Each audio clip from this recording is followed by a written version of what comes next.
Good morning dear students, welcome to Manas mathematical classes. हमने पिछली video में एलपीपी के पहले 5 क्वेश्चन कर लिए थे। अब नेक्स्ट 6th क्वेश्चन है। इसमें पूछा गया है कि which of the following are not the convex. क्या पूछा है? नॉट द कन्वेक्स सेट, कि कौन सा कन्वेक्स नहीं है। हम वन बाय वन इसका ग्राफ ड्रॉ करते हैं। फर्स्ट है ए पार्ट। इसमें क्या है कि अगर तो जॉइंट की बात करें तो जॉइंट एक इक्वेशन बन रही है, ये रिंग की इक्वेशन बनती है। अगर अलग अलग की बात करें तो ये एक सर्कल्स हैं दो। फर्स्ट ए पार्ट की क्या है? X square plus y square is equal to 3 and x square plus y square is equal to 5। अब ये दो सर्कल्स बन रहे हैं। पहला है 3 रेडियस वाला सर्कल और दूसरा क्या है? 5 रेडियस वाला सर्कल। पहला सर्कल है छोटा, जो जिसका रेडियस क्या दिया हुआ है? 3 दिया हुआ है, मीन्स ये वाली लाइन, ये this is 3 radius and next is 5 radius, means next एक सर्कल और दिया हुआ है, उसका रेडियस क्या है? 5। अब इन दोनों के बीच वाला पोर्शन हमने क्या करना है? लेना है। कौन सा पोर्शन आ गया? This one, this is the reason, दोनों के बीच वाला। अब इसे देखना है कि ये कन्वेक्स है या नहीं है। अब अगर हम कोई 2 पॉइंट लें, कन्वेक्स की क्या डेफिनेशन होती है कि अगर कोई 2 पॉइंट है वो रीजन में लें और उनसे कोई लाइन ड्रॉ करें, वो पूरे के पूरी होल रीजन में आनी चाहिए। अगर एक पॉइंट हमने यहाँ पे लिया और एक यहाँ पे, तो हम इसमें से लाइन ड्रॉ करें अगर, तो उस लाइन का ये वाला पोर्शन तो बीच में है, लेकिन जो यहाँ पे पोर्शन आ गया, जो बीच में पोर्शन है लाइन का, यहाँ से लेके यहाँ तक जो पोर्शन आ गया, ये क्या है? ग्राफ में नहीं है, रीजन में हमारे नहीं है, तो दिस इज नॉट कन्वेक्स। ठीक है जी, तो ये क्या आ गया? कन्वेक्स नहीं है। अब नेक्स्ट क्या बात करें? बी ऑप्शन की। बी ऑप्शन का क्या है? हमारे पास पूछा क्या था? Not convex. ऑप्शन तो हमारे पास आ गई कि ए ऑप्शन क्या है? करेक्ट है। अब हमने क्या देखना है कि सारे एक बार करते हैं ड्रॉ। बी पार्ट में क्या पूछा है? क्या दिया हुआ है? 3x square plus 2y square less then 6। 6 को हम इस तरफ ले आए तो क्या बचेगा? x square by 2 plus y square by 3 less than equal to 1। तो ये क्या है? एक एलिप्स है। क्या बनेगी हमारे पास? ये एक एलिप्स। और एलिप्स क्या होती है? बाउंडेड ही होता है। एलिप्स क्या आ जाएगा? एलिप्स क्या बनेगी हमारे पास? बाउंडेड। तो क्या आया? फर्स्ट ऑप्शन में नॉट बाउंडेड एंड सेकंड में क्या आया? बाउंडेड। और जो बाउंडेड है that is convex. This is option है बी। तो क्या बनेगी? एलिप्स बन रही है। एलिप्स भी कोई भी कहीं पे भी पॉइंट लें आप, जैसे यहाँ पे 2 पॉइंट लिए, यहाँ पे लिए, सारी की सारी जो पॉइंट है उसमें है वो लाइन भी उसमें आ रही है, तो this is convex region. And C option. Next C क्या है? Y square less than equal to x, that is y square equal to x है। This is a parabola and parabola is also convex. इसकी क्या बनेगी? इस तरफ से ये डायग्राम बनेगी। अब इसमें कहीं पे भी आप पॉइंट लो और वो पॉइंट से अगर आप लाइन ड्रॉ कर रहे हो तो वो क्या आएगी? उसी रीजन में लाइन कंप्लीटली आएगी। तो this is also convex region. Next is D option. D option में क्या है? दोनों x की वैल्यूज दी हुई हैं। x क्या कहा गया है? एक तो 2, 1, 2 and 3। x is greater than 2 means इससे ऊपर ऊपर portion, x is greater than 2 and x is less than 3। x is less than 3, तो क्या आएगा? less than 3 मीन्स नीचे नीचे वाला पोर्शन। अगर हम यहाँ से लाइन ड्रॉ करें तो इससे लेस देन मीन्स नीचे वाला पोर्शन, ये सारा पोर्शन आ गया। तो यहाँ पे कहीं पे भी अगर आप कोई 2 पॉइंट ले रहे हैं उनसे लाइन ड्रॉ करते हैं तो वो उसी में आएगी। जैसे यहाँ से लाइन ड्रॉ की इस तरफ, यहाँ से की इस तरफ, तो कहीं पे भी आप अगर 2 पॉइंट लेंगे उसी रीजन में, वो लाइन भी उसी रीजन में आ रही है उन्हें मिलाने वाली, तो दिस इज आल्सो कन्वेक्स। तो क्या बनेगा, जो ए ऑप्शन है that is correct, that is not convex region. Next है क्वेश्चन, इसमें भी आपको कन्वेक्स ही पूछा गया है कि कन्वेक्स कौन सा है और बाकी के नॉट कन्वेक्स होंगे। अब ध्यान से देखें, अगर फर्स्ट की बात करें तो फर्स्ट क्या है, ए ऑप्शन सर्कल है। सर्कल में क्या है, रेडियस क्या दिया हुआ है, यूनिट, मींस यूनिट रेडियस दिया है लेकिन आउटसाइड पोर्शन ग्रेटर देन है, दैट मीन्स आउटसाइड पोर्शन दिया हुआ है। ठीक है, अब यहाँ पे अगर आप कोई 2 पॉइंट लेते हैं आउटसाइड रीजन में, जैसे हमने यहाँ पे 1 पॉइंट लिया और 1 पॉइंट यहाँ पे लिया, तो इससे लाइन जो ड्रॉ हो रही है, ये पॉइंट यहाँ पे है, अगर इससे इन दोनों पॉइंट को ए और बी को मिलाने वाली लाइन है, वो उस रीजन में देखें तो ये वाला पोर्शन यहाँ से लेके यहाँ तक है, वो रीजन में नहीं आ रहा, तो this is not convex. And now B option, B option क्या है, y square is greater than x, same वही पैराबोला है जैसे पिछले क्वेश्चन में किया है, पैराबोला तो यही है, लेकिन इसमें रीजन क्या दे दिया, अब greater than x, means x से ग्रेटर, तो रीजन कौन सा आ गया, outside, this one is region. अगर नहीं पता चल रहा है तो यहाँ पे पॉइंट है, जैसे यहाँ पे पॉइंट कौन सा आ गया हमारे पास,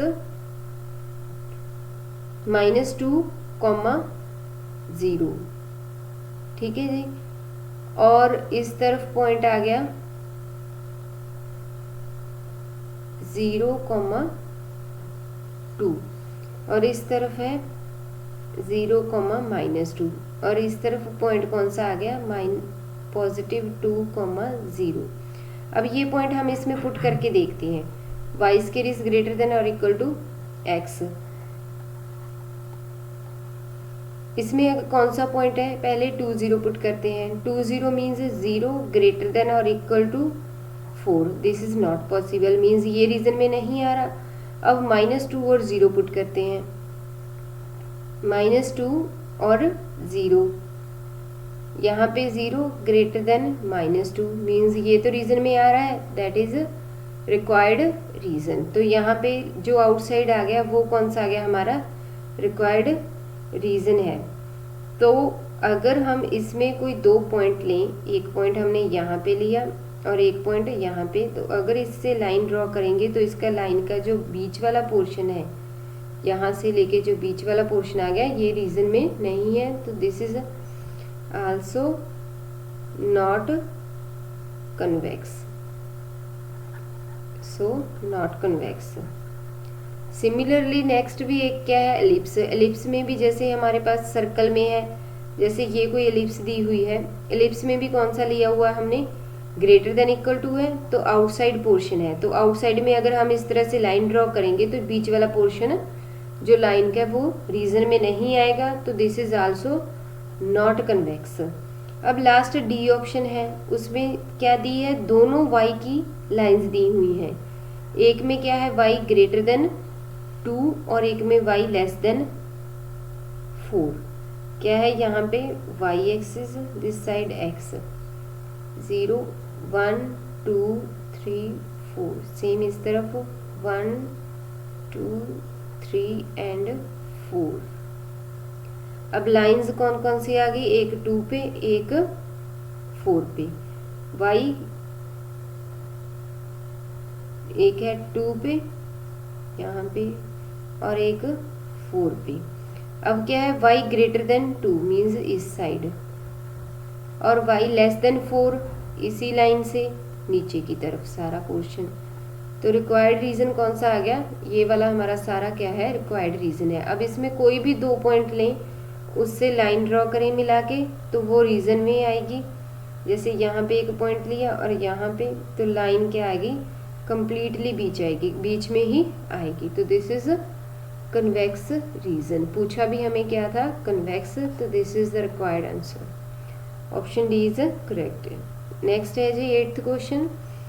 क्या है कि if the constraints of the linear programming problem is changed, कि जो कंस्ट्रेंट्स हैं उन्हें हमने चेंज कर दिया। जैसे हमारे पास जो कंस्ट्रेंट्स हैं, जैसे 2x + 3y ≤ 5 है, हमने इसमें कंस्ट्रेंट्स में क्या किया, या तो हमने उसकी वैल्यूज चेंज कर दी कॉन्स्टेंट्स की, या हमने उन्हें जो फिक्स्ड प्रॉब्लम की जो फिक्स्ड हमें कंस्ट्रेंट्स की लिमिट दी हुई है उसे चेंज कर दिया। कि अगर हमने कंस्ट्रेंट्स ही चेंज कर दी तो क्या करेंगे हम, the problem is to be revaluated, कि हमें या तो प्रॉब्लम को नए सिरे से बनाना पड़ेगा।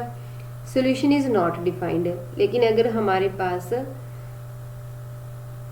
सेकंड ऑप्शन देखते हैं कि अगर ऑब्जेक्टिव फंक्शन में भी 2 पॉइंट है, जैसे क्या है 2x + 3y है, मैक्सिमाइज z है, कंस्ट्रेंट्स भी कुछ इसी तरफ से है, 2x + 5y ≤ 5, 3x + 2y ≤ 10, जैसे ऐसे कोई कंस्ट्रेंट्स हैं, तो हम क्या कर सकते हैं, इनका एक यूनिक वैल्यू निकाल सकते हैं कि जिससे मैक्सिमम और मिनिमम आए। अगर हम इन कंस्ट्रेंट्स को चेंज कर दें, सिर्फ क्या करें, नंबर ऑफ कंस्ट्रेंट्स तो सेम रहें, लेकिन उस कंस्ट्रेंट्स की वैल्यू को चेंज कर दें, तो क्या होगा, वैल्यू तो मतलब सोल्यूशन तो निकल ही आएगा। जैसे यहाँ पे 2 की जगह 3, 3 की जगह 4, 4 की जगह 5, कुछ भी चेंज कर दें, लेकिन मैक्सिमाइज या मिनिमाइज वैसे ही है, तो क्या आएगा, सोल्यूशन तो निकलेगा ही निकलेगा। ये नहीं है कि सोल्यूशन हम डिफाइन नहीं कर सकते। तो option B is not correct.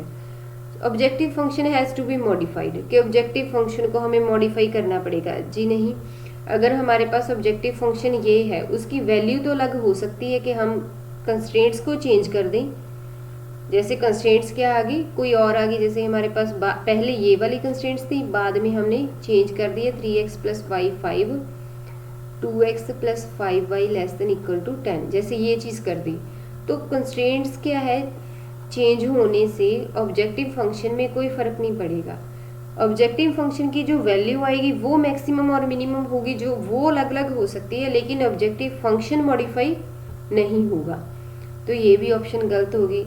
The change in the constraints is ignored, ignore नहीं कर सकते, क्योंकि जो वैल्यू है वही तो मैक्सिमाइज और मिनिमाइज बताएगी। तो क्या है, हमें पूरी की पूरी प्रॉब्लम क्या करनी पड़ेगी, दोबारा रीऑर्गेनाइज करनी पड़ेगी। Means the problem is should be री-इवेल्युएटेड।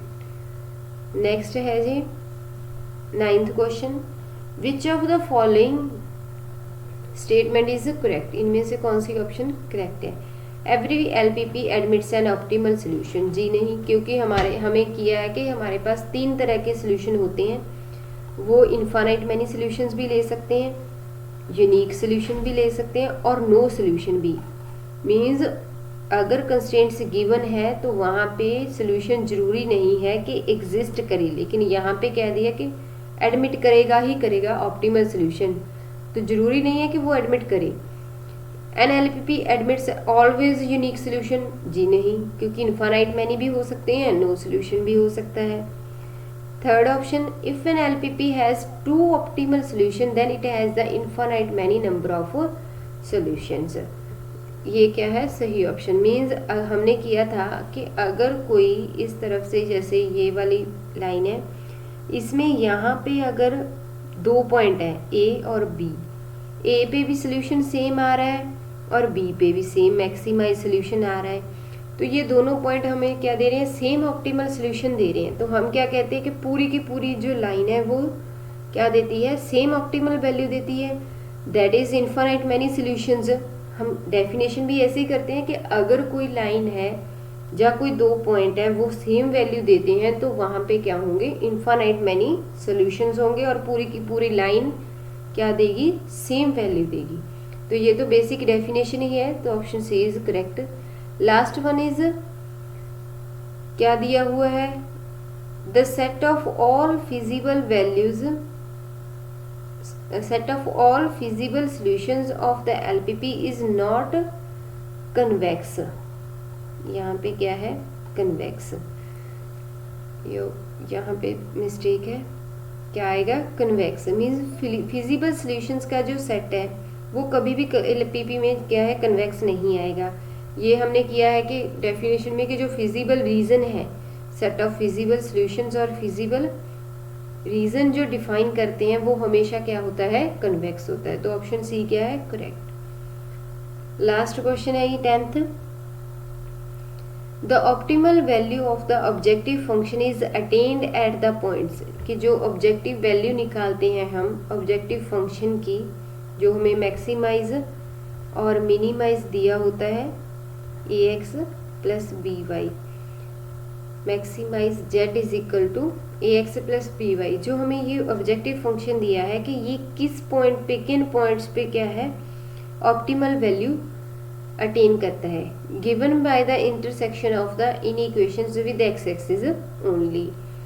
इनका कहना है कि हमने जैसे ये वाला ग्राफ ड्रॉ किया है कि ये सिर्फ यहाँ पे मैक्सिमम और मिनिमम वैल्यू देता है। हमने किया है कि मैक्सिमम और मिनिमम वैल्यू यहाँ पे भी तो हो सकती है, इस पॉइंट पे, और इन पॉइंट्स पे भी हो सकती है, और इस पॉइंट पे भी।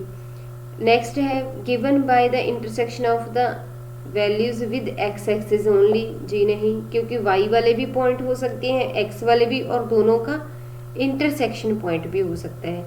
Given by the corner point of the feasible region, this is the correct answer. हमने थ्योरी में भी ये डेफिनेशन की थी कि जो फिजिबल रीजन है उसके जो कॉर्नर पॉइंट्स हैं वही क्या देते हैं हमें, सोल्यूशन, ऑप्टिमल सोल्यूशन देते हैं। जैसे यहाँ पे अगर आपके पास ये वाला रीजन क्या है, रिक्वायर्ड रीजन है, तो जो कॉर्नर पॉइंट्स हैं, कॉर्नर पॉइंट्स कौन कौन से बन गए हमारे पास,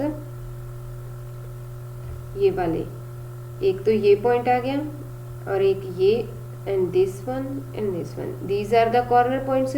तो ये A B C and O, these corner points given us feasible solution or optimal solution for the objective function given to the LPP।